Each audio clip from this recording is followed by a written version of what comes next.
listening to the Lutheran Ladies Lounge podcast. I'm Sarah. I'm Erin. And I'm Rachel. It is a book club wrap-up day. This was such a fun book club. A long-awaited book club. Rachel, what are we doing? What are we doing? We are talking through C.S. Lewis's classic fiction. It's sort of hard to classify, but no, it's a novel. An epistolary novel is the exact genre. Oh, The Screwtape Letters. One of the most famous works of 20th century sacred literature, which is why I was so surprised and pleased when I heard you had never read it, Sarah. So we had to do it. it's true. It's true. Yeah. And I'm glad we did. Yes. So this book, if you're not familiar with it, one, that's kind of rare, but good for you. If you're not familiar with it, it takes the form of a series of correspondence. We only see one side, but these are letters from Screwtape, a senior devil in the low hierarchy of hell, which is imagined as this giant bureaucracy, and I just love it. But he's writing tidbits of advice and guidance to his nephew, Wormwood, who is a junior tempter out on the field. Think a field agent. And he is trying to tempt the, quote, patient to abandon his newly found Christian faith and give in to the world with all its pleasures and temptations. Mm-hmm. And how successful these devils are at achieving their goal is one of the beautiful parts of the book. Spoiler, they aren't. But along the way, we just learn a whole lot about what temptation looks like, what spiritual warfare looks like, about the Christian life and the challenges therein. And we also learn, ironically, a lot about the nature of God's love for us, because Screwtape is constantly scratching his head, trying to understand and deconstruct a kind of love that he is unable to comprehend ultimately. Mm-hmm. So it's a great book, so quotable. We'll get to that later. And I have read it, so many times at this point. I would say I reread it at least every year or two, or at least have for the last 10 years. And it's short, it is punchy, and I don't get tired of it. But that's my experience with it. I'd love to hear your experience with it, especially our newbie, Sarah. What did you think? I loved it, but I fully expected to love it. So that wasn't really all that surprising. Mm-hmm. I remember from my childhood paging through it. I don't know how old I was, but I know my parents have a copy of it somewhere in their house. And I remember paging through it and thinking it was a wild and awesome book when I was just a little kid. So it was fantastic. I shouldn't be surprised, but I'm always surprised at how culturally relevant C.S. Lewis is, even though he did not write in our current culture. His writing is still so relevant. I think I was sending you guys quotes from like the first letter, and I was like, this is so mind-blowing. It's just, he just has this way of pointing out things that you know are true, but like he says them in a way that strike you a little differently and make you really think about stuff and make you see culture and religion and God in just this different way. And I love books that make me do that. Like I don't know that I really like learn new mind-blowing things, but I learn a different viewpoint and a different way to think about the world around me. And that's probably some of the favorite things that I ever read. So it was great. I got the hardcover because if I have an option, I always opt for hardcover. It just is so wonderful. The annotated version, and I wasn't sure about annotations because I think maybe Rachel, you said sometimes they're just annoying because it's stuff that you're like, I already know this. Yeah. This doesn't actually add to my experience. And some of it, like talking about the church year, I was like, okay, well, I know what a church year is. I know what references to scripture he's talking about. So those weren't all that interesting. But there were a lot of other annotations of like explaining what a word means, or especially pointing out the references, because there's a long introduction in this. And I read all that too. Lewis quotes things or refers to stuff in popular culture that people at his time would have probably understood. Like he assumes that his readers are well read and understand the things that he's referring to. And I am not a well read person from the 1940s. So I don't know all of the references that he's alluding to in these letters. And those annotations were helpful to just understand why he's bringing this up or the deeper meaning behind what he's actually saying. So it took me a lot longer to read this, even though it is short, because I was reading most of the annotations. And there's a lot of annotations in some of these letters. Okay. So you mean that lines like the sham Gothic erection on the new building estate are not perfectly clear? Yeah. Well, and I'm looking at your book that you have in your hands. It is a lot bigger than I expected. Yeah. Like it's huge. It's wide. It's big. It's not. Okay, while we're comparing editions, I have to show you mine. Yeah, it's almost just maybe we'll send like photos. 1/3 annotation, 2/3 content on each page. And some of the pages are full, like you've got the full script of the book, and then the other column is completely full of annotations. Like it is so much extra information. Like this one I just opened up to, Lewis refers to Coleridge, the poet, who I know, but the annotation is the entire poem that he's referring to. That's cool. So it is actually... Okay. It takes a lot longer and you kind of, you have to like reread stuff to understand it more. But if you love C.S. Lewis and you love Screwtape Letters and you want a deeper dive into all of the things, and maybe you aren't a well-read person from the 1940s, it was really interesting for me to have all that extra information. So Rachel, I suspect yours is also annotated, but perhaps more hand annotated. I think they're annotated. Mine is not annotated in the slightest, except that it says... It is inscribed at the front, Daryl somebody or other, 5/11/44. Okay. Wow. So this is one of the early editions, 1944. It's a hardbound.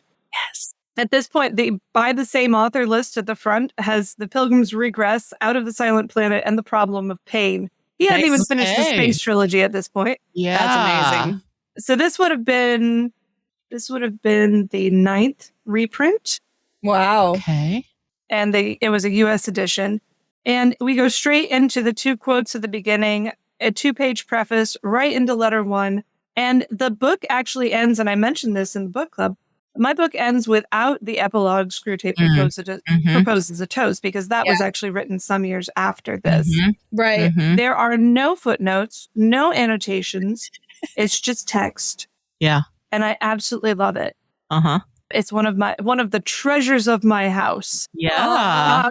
Now I have several other editions of Screwtape, including one from I think the 60s or 70s that is the front cover art is just spectacularly bizarre. Like they were back then. Yes. But this one is special just because it is just the book, and that's it. And I love it. Yeah. So we had opposite reading experiences there. Yeah.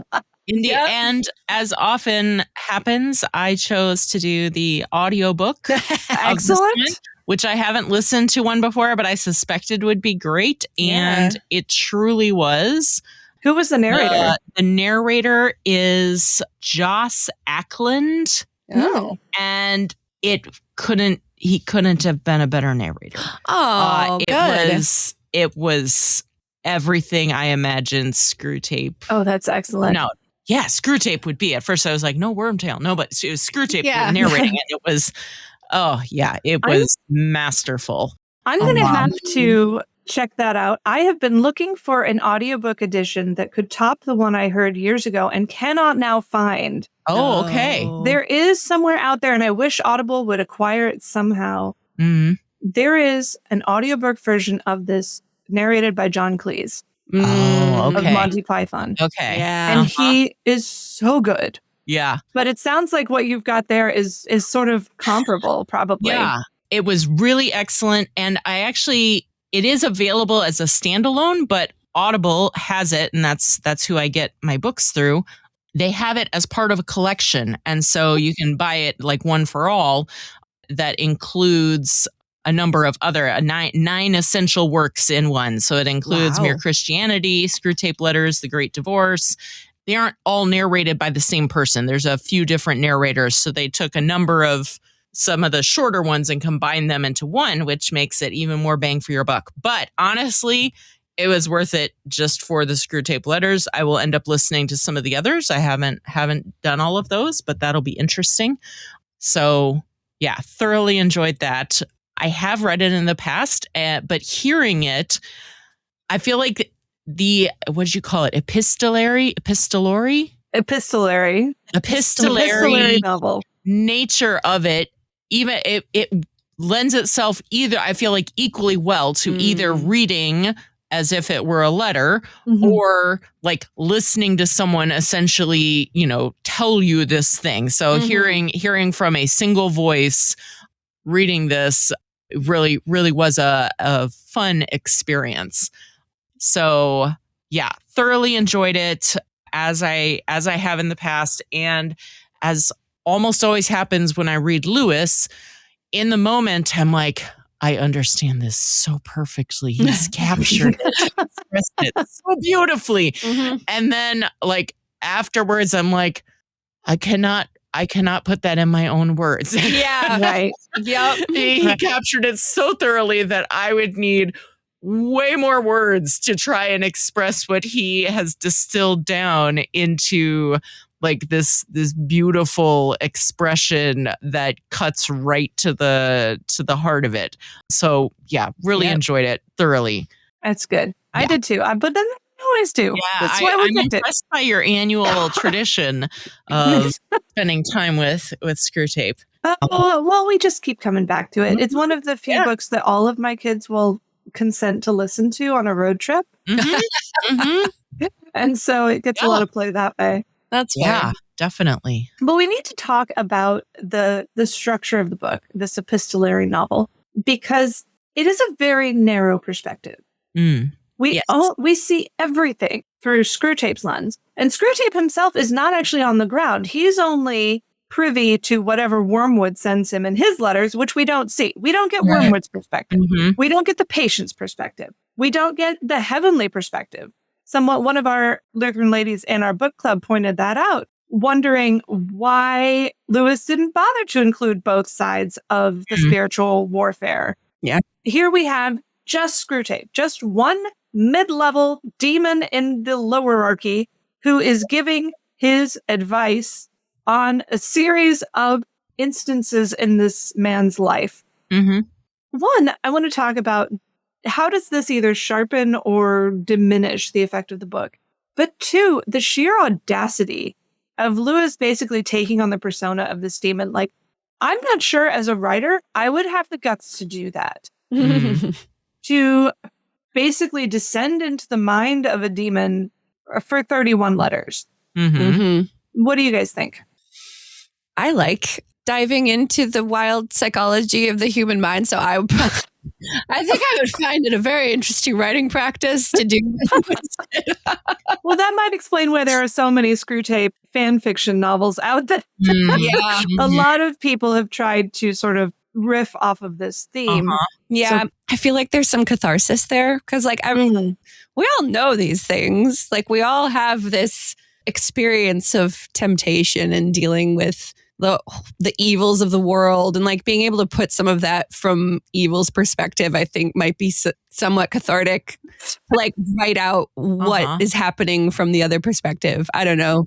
I feel like there's also an element of like really excellent comedy does this. Yes. Where like it takes you off guard and then it allows you, it allows like these like really hard hitting things to like sneak in under your guard because you've let your guard down because you're like, oh, this is funny. This is amusing. And it is. It's a really funny book. Oh, wait a second. What? Yeah, that's so it's, I feel like that's partly what he was able to do because he took the demon's perspective. I don't think it would have been able to be comedic if it were, probably could. He probably could have made it comedic if it were an angel, but I feel like that would have been harder. Yeah. Because then you risk, if you're taking it comedic, it would have been risking like Mocking the devils, yeah. who cares? You mock the devil all you want. Right. Mocking angels, like that's a riskier business. It's true. We're not allowed to fall into that. Yeah.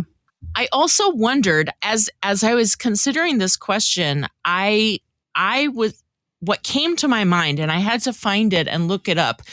It was the part of the prologue to Bright Valley of Love, one of our earlier book club reads a few years ago. It was one of the OGs, I think. Yeah. Anyway. Yeah. And so I looked it up, and there was a quote in there that has stuck with me, but I wanted to get it right. So I pulled the exact quote up. And it was, a very wise woman, Simone Weil was her name. She once wrote that imagined evil is fascinating and inviting, while real evil is deadening and repellent. Yeah. But imagined good is dull and uninteresting, while real good is fascinating and inviting. And I've thought about that a number of times through the years. Absolutely. That quote has just really stuck with me. And I feel like there might be some application here in considering why Lewis chose to go with the imagined evil in this case. Because again, it wouldn't be a true story, so it would have to be imagined good.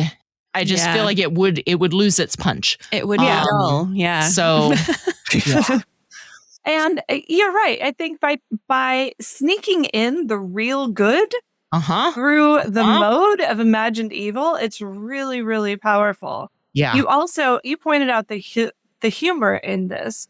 And I think I just was flipping forward to the chapter on humor. Yes. Yeah.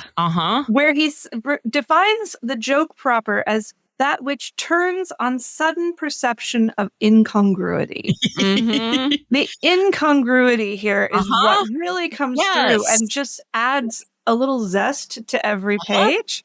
Yeah.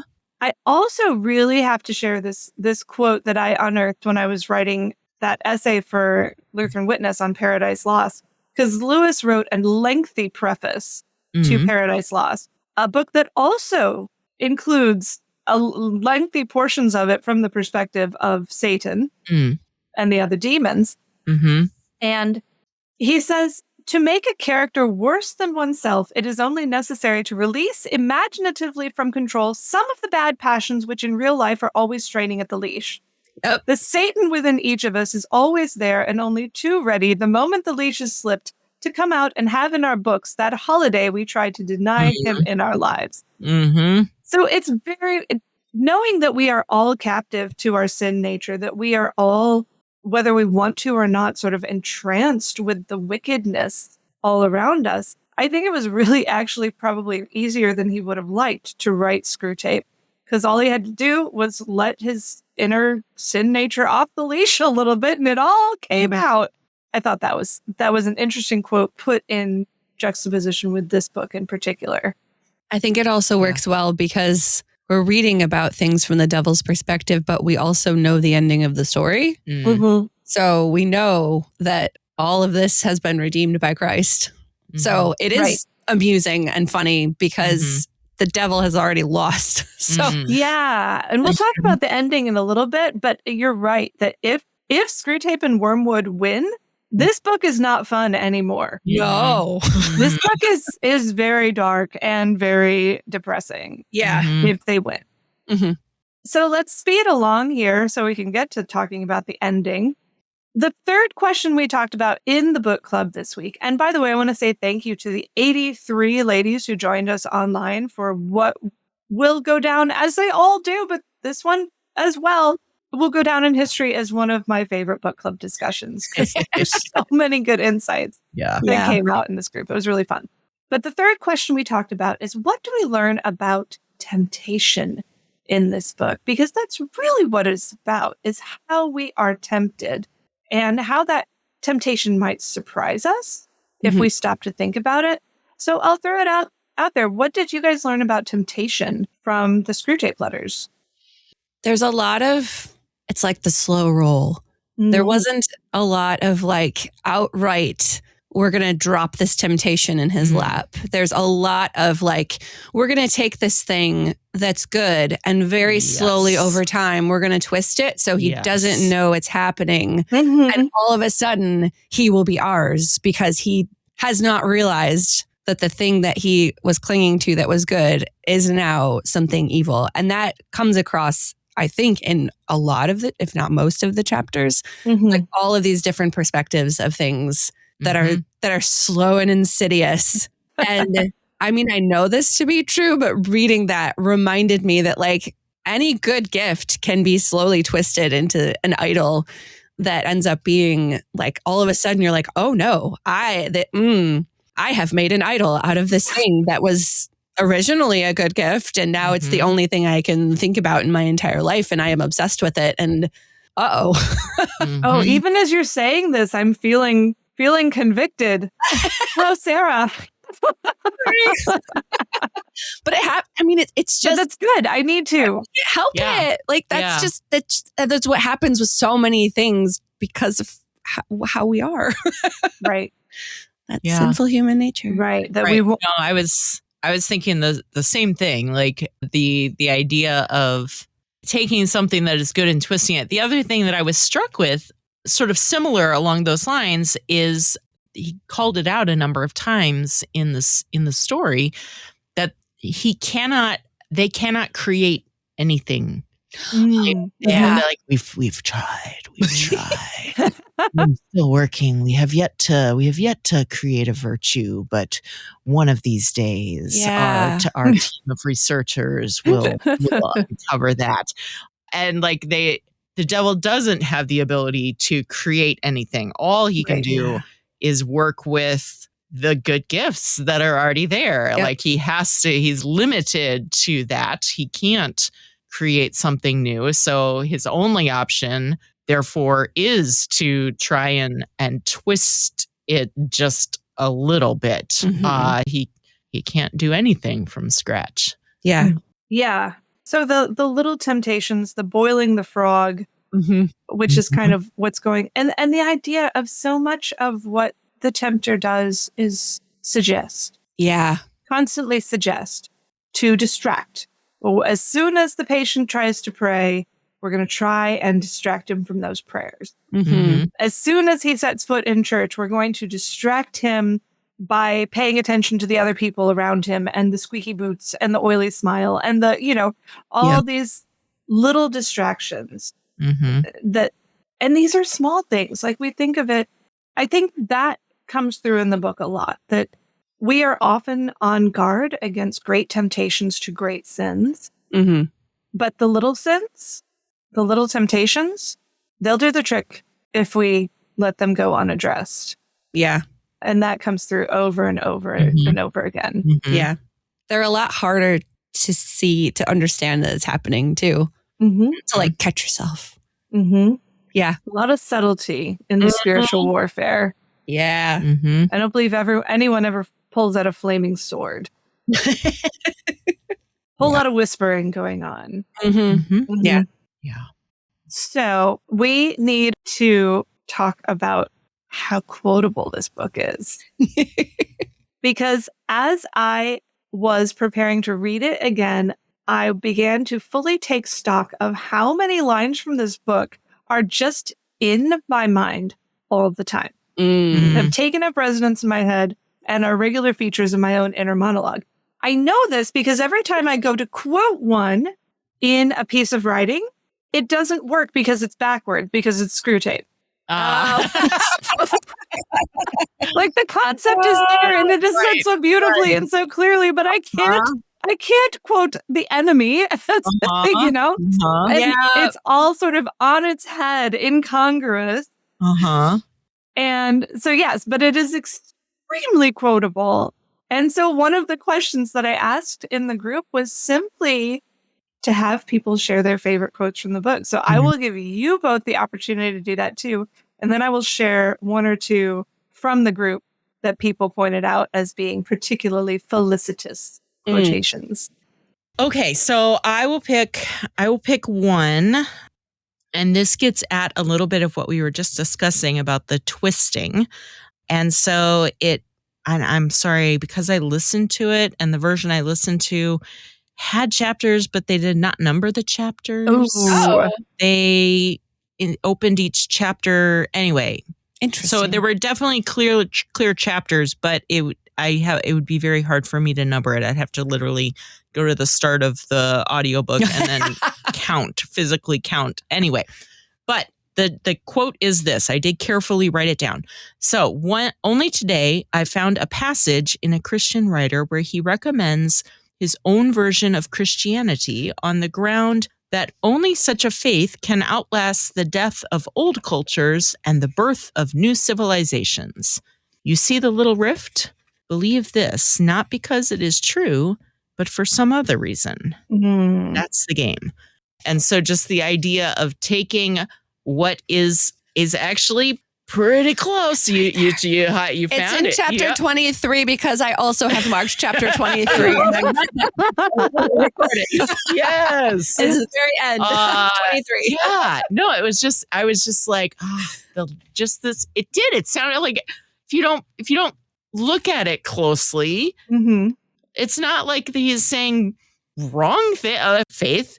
Faith can outlast the death of old cultures, and this faith will outlast the birth of new, extend beyond the birth of new civilizations. That's true. It's just that's not why we believe it. Right. And so it's just this tiny little thing that gets in there, and then those sort of little cracks, they build up.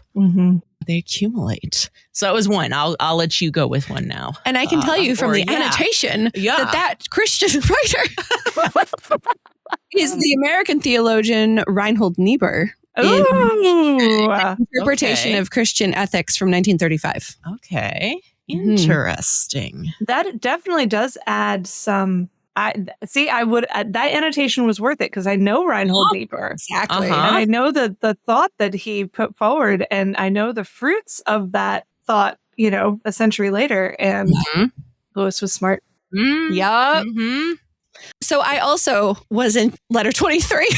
Yeah, it was a good letter. It was a good letter. Yes. So partially because I was coming off of my first class where we talked extensively about the historical critical method, which would have been becoming very, very popular at this time. And Lewis talks at length, or I guess Screwtape talks at length about getting the patient to believe in the historical Jesus, which is exactly what historical critical method is focused on, the historicity of everything rather than the fact that it's actually the word of God. And he just talks, I don't even know if I have a specific quote about this. Oh, in the last generation, we promoted the construction of such a historical Jesus on liberal and humanitarian lines. We are now putting forward a new historical Jesus on Marxian, catastrophic, and revolutionary lines. Like, oh boy. Oh, yeah. So like every generation, he's saying like has their own type of historical Jesus that they want to believe, and focusing on that. That is a totally legitimate observation, by the way. I've done some reading into historical Jesus literature, and it's every time it reflects the society that has done the research. And it also, I don't know if I think this will make sense. The earliest converts were converted by a single historical fact, the resurrection, and a single theological doctrine, the redemption, operating on a sense of sin, which they already had, and sin not against some new fancy dress law produced as a novelty by a great man, but against the old platitudinous universal moral law, which they had been taught by their nurses and mothers. The Gospels come later and were written not to make Christians, but to edify Christians already made. The historical Jesus, then, however dangerous he may seem to us at some particular point, is always to be encouraged. So, being aware of what culture tells us to believe about Jesus rather than what the Bible actually says about Jesus. It's just, yeah, that was a stabby one. Yeah. Another one came, I'm guessing it must be maybe chapter 24. It was shortly after the first one. So it could be chapter 24, it could be 25. But it was the one where he started talking about time and rhythm And this aligned, it just drew to mind our conversation that we had recently with Dr. Fickenscher about the church year and the flow of that. And the quote I have there is this: the humans live in time and experience reality successively. To experience much of it, therefore, they must experience many different things. In other words, they must experience change. And since they need change, the enemy, being a hedonist at heart, has made change pleasurable to them, just as he has made eating pleasurable. But since he does not wish them to make change any more than eating, an end in itself, he has balanced the love of change in them by a love of permanence. He has contrived to gratify both tastes together in the very world he has made by that union of change and permanence, which we all call rhythm. He gives them the seasons, each season different, yet every year the same. So that spring is always felt a novelty, yet always as the recurrence of an immemorial theme. He gives them in his church a spiritual year. They change from a fast to a feast, but it is the same feast as before. He then goes on to, of course, as you would expect with Screwtape, consider here's my advice for how you can take advantage of this. But, that particular paragraph, I thought it resonated with me and just what I know about of life and how I experience change, and permanence, and the love of the change. And I love when the change is the same. Yes. And I'm like, I want my fall. I don't want this fall to be a warm fall. I want fall to be a delightful, crisp fall, like fall should be. It's ironic that we're recording this the day before St. Louis is supposed to get hammered with the snowstorm that we get.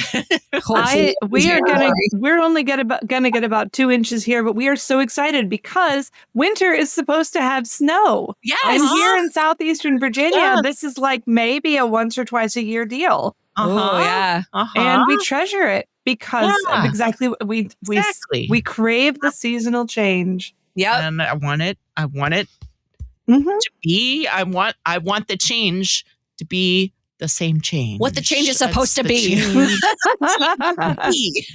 Yes. Winter needs snow. Fall needs pretty leaves. Yes. Spring needs flowers. Yep. Summer needs fireflies. There's Okay, so letter 25, by the way. Okay. Yes, letter 25. Thanks.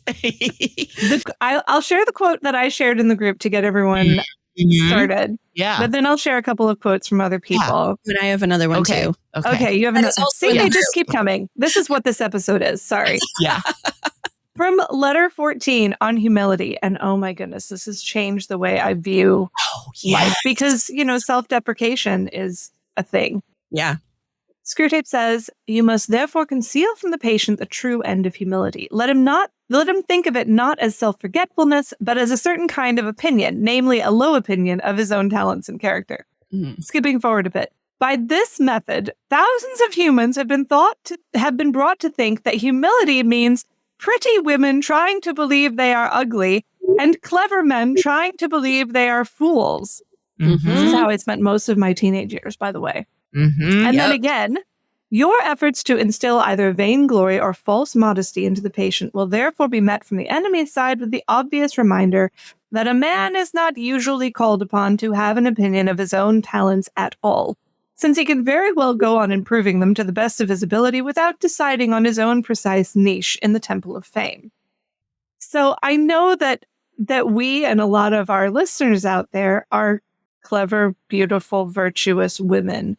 And I know that we are often tempted to think that humility means pretending that none of that is true. Yeah. And yet Screwtape sets it right. You are not required to have an opinion. Letting go of yourself is way better than trying to pretend something that isn't true about yourself. Because as Screwtape points out, then you insert this little tension, this moment of tension of I believe that my humility requires me to believe something that I know to be false. And I think that this other definition of humility, this letting go of the self, this forgetfulness, this just focusing on, the job that needs to be done, the talents that can be cultivated, taking delight in your work and seeing it done well without necessarily feeling that you are some kind of special something or other because of having done the work well. Yeah.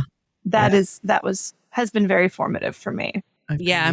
That also falls into the realm of accepting compliments from people. Yes.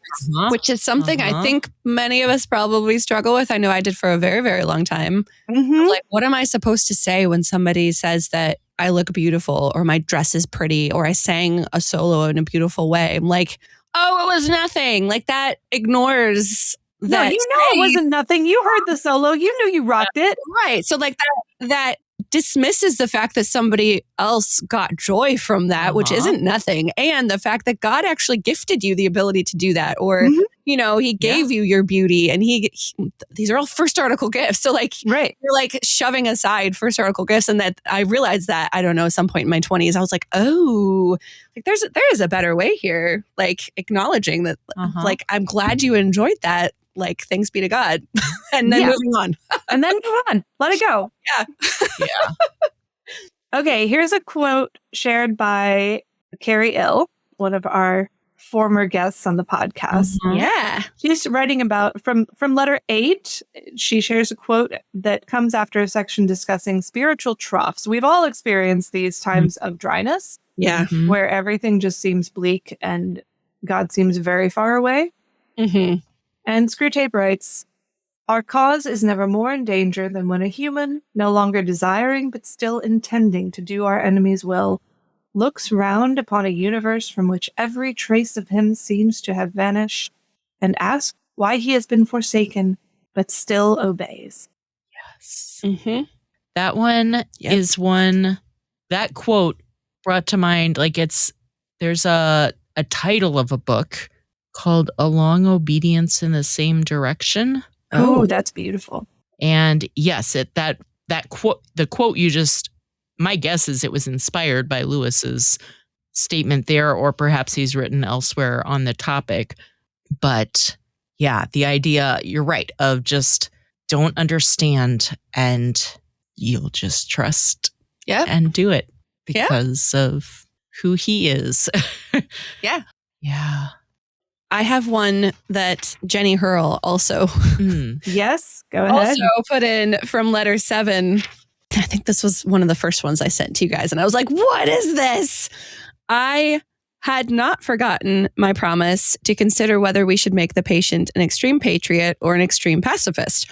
All extremes, except extreme devotion to the enemy, are to be encouraged. Not always, of course, but at this period. Some ages are lukewarm and complacent, and then it is our business to soothe them, yet faster asleep. Other ages, of which the present is one, and still is, are unbalanced and prone to faction, and it is our business to inflame them. I think I shrieked when I read that in the book. Like, this is so accurate. Oh, yeah.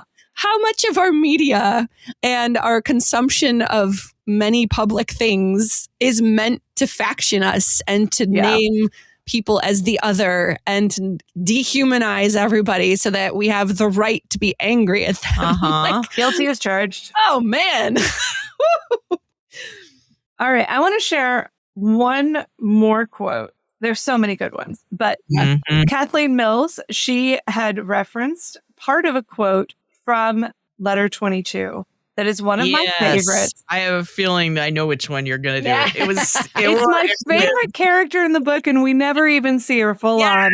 It is the patient's love interest. After Screwtape and Wormwood have considered every possible woman in the neighborhood that he could be made to fall in love with to the detriment of his soul, he turns and falls in love with this girl who wasn't even in the report. And then they have to sort of scramble and perform some triage on the situation. But this description of this young woman is one that I have encouraged all of my daughters to take to heart because it is such a wonderful little vignette. Screwtape writes, I have looked up this girl's dossier and am horrified at what I find. Not only a Christian, but such a Christian. A vile, sneaking, simpering, demure, monosyllabic, mouse-like, watery, insignificant, virginal bread and butter miss. The little brute. She makes me vomit. She stinks and scalds through the very pages of the dossier. Skipping a little bit. Looks as if butter wouldn't melt in her mouth and yet has a satirical wit. The sort of creature who'd find me funny.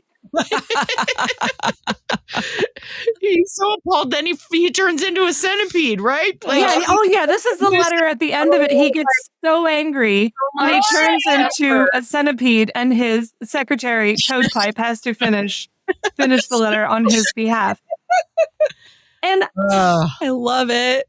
Some of the words that he uses to describe this girl are some that on the surface you'd be like, I'm not sure mouse-like is what any self-respecting woman would like to be called. And yet I think he's getting at sort of that there is something in her, a quality that would not be appreciated by the world, but that is nonetheless the true essence of quality. Yeah. And I love that he's panicking over. She's just a girl. She's just a Christian young woman. Couldn't be worse. Yeah. But this is one of the people I want to be when I grow up, is this young woman who would find Screwtape funny. And I do. Yep.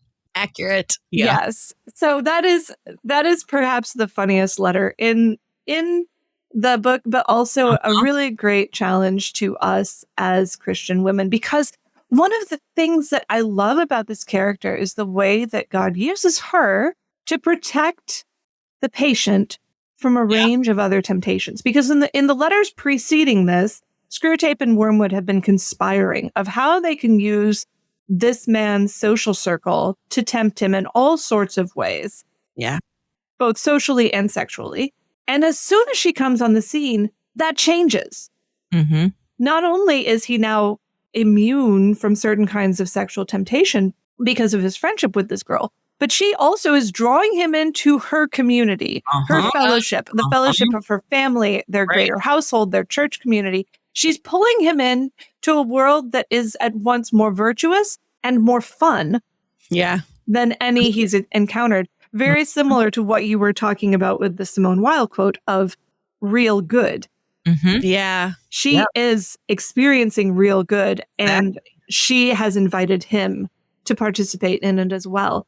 And so I think it really encourages us as Lutheran women to be that kind of person in the lives of the people we know and love, to be always inviting them into a different way of living and seeing the world that is, again, both better and more delightful than what they might have otherwise encountered.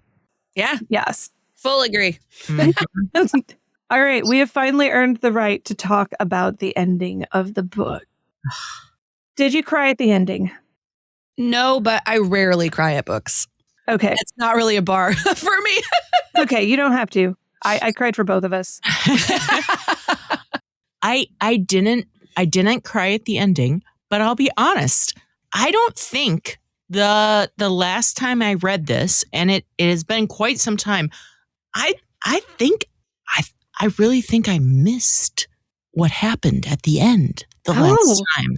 Because when you were like, did you cry at the ending?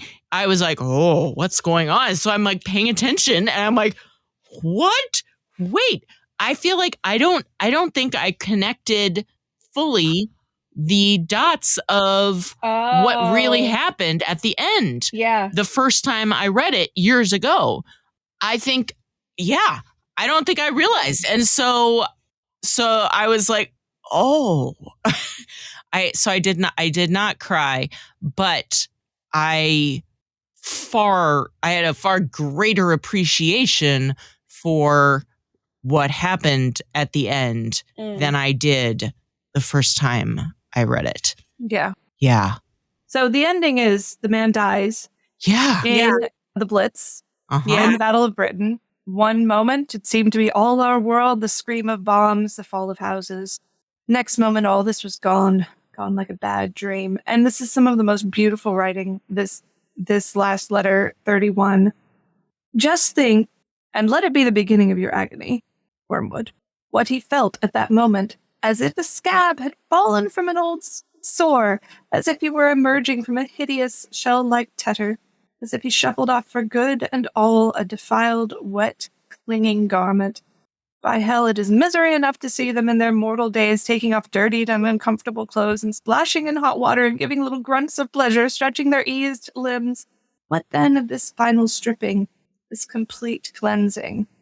And then, at the very end, he sees not only the angels coming to welcome, but then he saw not only them, he saw him. Yeah. And that's where I go again. Huh? And I don't want to get all Gnostic and be like, we want come sweet death, come Sister Toad, because this life is good and beautiful, and the life in the body is a thing that is a great gift of God. But this idea that when God calls us home, we get to see everything that we're not seeing now about the spiritual reality. Yeah. We'll be aware of all the temptations and also all the ways that God has guarded us from those by his angels, by his word, by his spirit. And then we see him. Yeah. Yeah. So good. Okay. Yeah. I should have brought Kleenex to this recording session. I told you I cry every time. I didn't expect that would be on air. You did.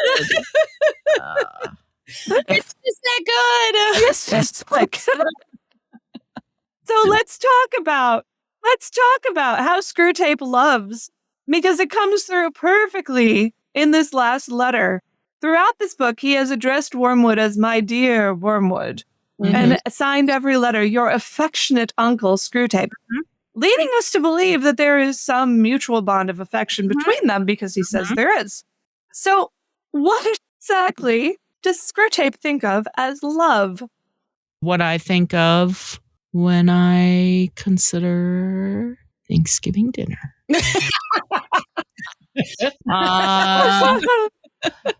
Yeah, like consuming. Yeah. Yes, love is about consumption. It's about desire. He says in this letter, you ask whether the terms of my affection meant nothing from the beginning. Love you? Why, yes. As dainty a morsel as ever I grew fat on. That this idea of... I know, right? But isn't that the way of the world? That we love to get something. Yep. To have our needs met by someone else in some way. That without the divine love teaching us how to love in a self-sacrificial way, on our own, we're no good at it. And as Screwtape himself confesses several times throughout the book, not privy to the secrets of divine love. That's all he's got left, is this love that consumes. A desire to consume someone else. Yeah. And that is the kind of realization that, you're right, Sarah, it makes you really uncomfortable. Yeah. And it's supposed to. Like, the contrast between what the patient is experiencing in this chapter, the white light of divine love and revelation, versus what we're left with in this lowerarchy situation, scrabbling over scraps, and the kind of love that only desires to tear apart and consume. It makes you want to run really fast towards the one and away from the other. Yeah. And that, I think, is the ultimate point of the book. Yeah. Sort of like that old diet book, eat this, not that. Go this way. Not that way. Yeah. Any last thoughts on this before we close the book? I'm gonna have to revisit it. Yep. Sooner than the gap between the last reading. I'm gonna have to return again. Good. Thankfully, it only takes like 2.5 hours to read. I know. So it's not a huge commitment. You're right. It's quick. Unless you have the annotated version, then it takes you 4 days. Yeah. I can't wait to read it again. I think I might just take it in like chunks, though. I don't know, because each letter just has its own stuff. 31 letters. It would take you most of the way through Lent. Probably get you about to Holy Week. Yeah. Oh, Yeah. Just thought. I mean, that would be really soon, but I could do it. of course. All right. Here we go. The closing of the 1944 hardback edition of the Screwtape Letters. A little soft. That was a lovely slam. Mm-hmm. And we need to pick a new book. Yes, we do. So our last question in the group was what they're reading right now and what genres everybody would enjoy reading next. Mm-hmm. There were not a whole lot of actionable suggestions in terms of what specific books people might recommend. Yeah. But we had, I put in a poll. You know, I don't do polls very often. That's more your thing, Sarah. But I put in a poll of every genre I could think of that we've covered in the book club so far. You know, biographies, poetry, etc. And we did have some genres that were pulling ahead, and there were three in particular: historical fiction, classic literature, and children's literature, or fairy tales, middle grade YA, etc. That whole group. And then we also had a few votes for contemporary fiction and theology, Christian living. I was really proud of the 6% of respondents who voted for poetry or hymnody. Life is good when that happens. Given that our sort of top three genres all coincide in one book, I think that is to say classic historical fiction written for young people. Yes. I am going to propose that our next book club read be a book by the author Elizabeth Goudge, more on her in a moment, called The Little White Horse. And this one comes highly recommended by J.K. Rowling, who apparently blurbed it saying, I absolutely adored The Little White Horse. Yeah. Nice. On the cover of the one on Amazon. I know, right? Which is the one that my mother-in-law sent me. So my late mother-in-law, the Lutheran Saint Brenda Baumberger, was one of the world's probably foremost living Elizabeth Goudge fans. Because from the first time we started talking books, she'd be like, oh, you've got to read Elizabeth Goudge. And I'm afraid I did not read my first Elizabeth Goudge books until she was already in late stage Alzheimer's, and we couldn't talk about it. One of my great regrets in life, because she was right. This is an author who deserves to be remembered more than she is. Yeah. And it's become sort of a holiday tradition. I told my father-in-law, if you find any more of these books from her collection, I want them all. Because I'm getting to know her even after death by rereading the books that she knew and loved. And I understand her thought process. So thought process is so much better because our books really form us, right? Yeah. Anyway. But this book was one that she actually took the trouble of finding on Amazon and sending me a copy of back in the day. And of course, I did not read it for a long time. Yeah. But when I did, oh my goodness, I loved it. I read it out loud to my daughters. I gave a copy to my mother. She loved it. She gave it to one of my nephews. And it's just a really, really delightful story and perfect for spring and also for the Lenten and Easter seasons, because there's a lot in here about repentance and reconciliation and new opportunities for life and growth where things have been badly wrong for a really long time. It's a book about setting things right, even if you weren't the one who set them wrong. And it's kind of a bit of a fantasy fairy tale. They made a movie about it a few years ago. I really don't care for it. It's called The Secret of Moonacre, derived from the book, but really played up the witchcraft and played down the theology. There's a lot of theological undertones. I know, what a surprise. They also went really weird with the costumes, which, you know, not every Victorian novel needs to have a steampunk. You are not endorsing the movie. It's kind of interesting. Into this. They're like, oh, look, they made a movie. You're like, don't. No, this is not a, that's not the a book. show. I mean, the movie's fine. Just don't expect it to be as delightful as the books. Same old advice. Yeah. Do expect that the book is going to contain not only more whimsy, more beauty, but also more theological undertones, which is one reason I really am excited to read it in this group in particular, because we love books that have theological undertones. Elizabeth Goudge was actually, I believe, the daughter of an Anglican seminary professor. So she is no stranger to this sort of thing. So she has come up in our book club discussions before. I remember. You may have even heard my story before.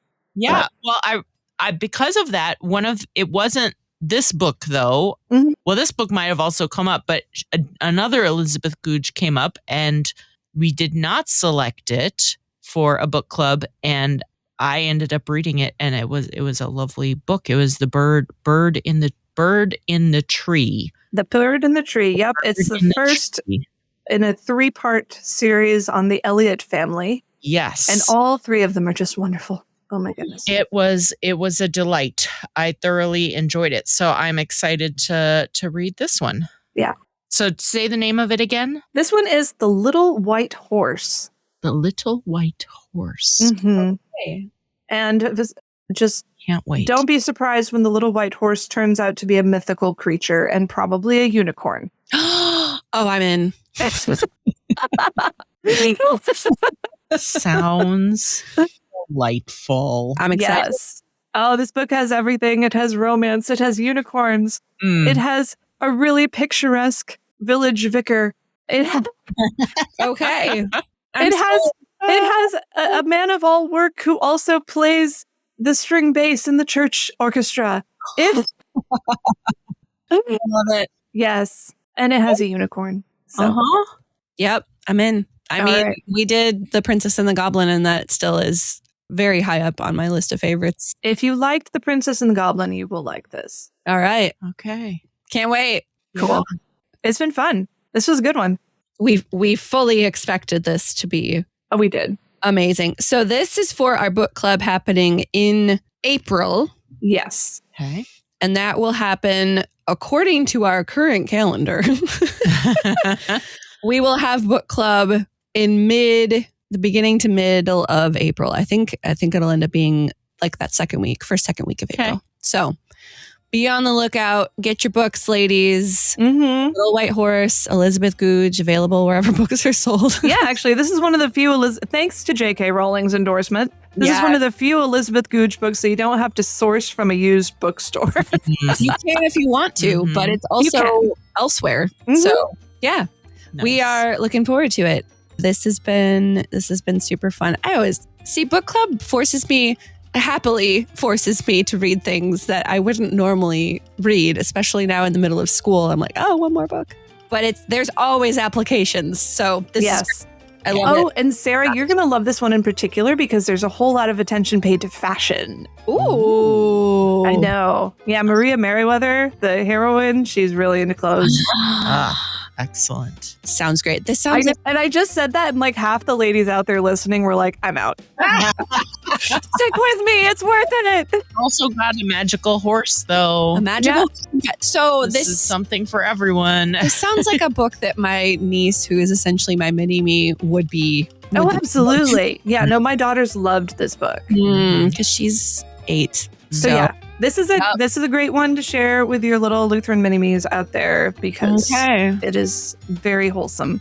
I love it. Cool. All right. The Little White Horse, Elizabeth Goudge. We will see y'all for the next book club in April. As a reminder, that happens asynchronously in our Facebook group. So Rachel will post the event in the group and we all join there. And then Rachel asks the questions and we all answer them. And it's a delightful time. So that's how that works. You can join us in our Facebook group, the Lutheran Ladies Lounge, and also our Instagram page at Lutheran Ladies Lounge for all of this content. We will post the book club questions on our Instagram page over the next week. If you're not on Facebook, you can still participate in that way. Also, if you're a guy happening to listen to this, our Instagram is public, so you can answer questions there if you'd like to. You can find all of our episodes at kfuo.org/Lutheran Ladies Lounge or on your favorite podcasting app or on the KFUO radio app. You're listening to the Lutheran Ladies Lounge podcast. I'm Sarah. I'm Erin. And I'm Rachel.